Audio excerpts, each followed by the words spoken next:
അനിയത്തിയും ഫാമിലിയും കൊച്ചിൻ എയർപോർട്ടിൽ വെച്ച് നമ്മളെ ജോയിൻ ചെയ്തായിരുന്നു.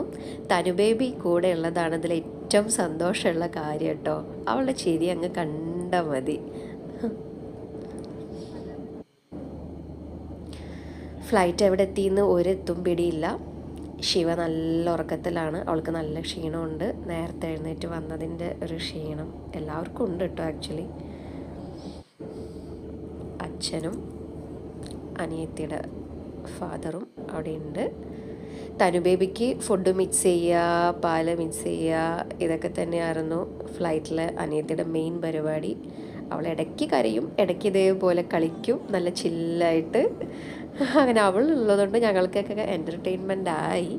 അങ്ങനെ കുറച്ച് സമയമൊക്കെ അവളുള്ളതുകൊണ്ട് നന്നായി തള്ളി നീക്കി നമ്മളെ ഹാപ്പി ആയിട്ട് അവിടെ എത്താൻ പറ്റി.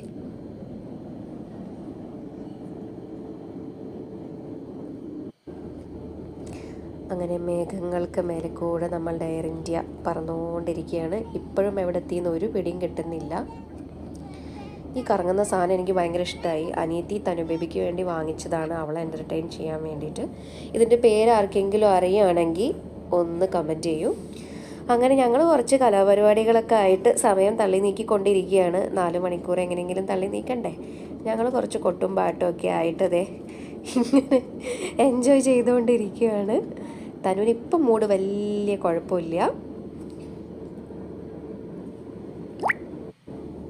അങ്ങനെ ഫൈനലി നമുക്ക് UAEയുടെ ആദ്യത്തെ കാഴ്ചകൾ കിട്ടിത്തുടങ്ങി. മരുഭൂമിയുടെ ആദ്യത്തെ കാഴ്ചകളാണ്. ഞാൻ ആദ്യമായിട്ടാണ് ഇങ്ങനത്തെ ഒരു ജോഗ്രഫി കാണുന്നത് കേട്ടോ. എനിക്കിഷ്ടമായി, നല്ല രസമുണ്ട് കാണാൻ. അങ്ങനെ വെൽക്കം ടു ദുബായ്. നമ്മളുടെ ലഗേജസൊക്കെ കളക്ട് ചെയ്തിട്ട് എല്ലാവരും ഒക്കെ സാമഗ്രികളൊക്കെ തള്ളിക്കൊണ്ട് എല്ലാവരും പുറത്തോട്ട് പോവുകയാണ്. ഡ്രൈവർ വെയിറ്റ് ചെയ്യുന്നുണ്ട്.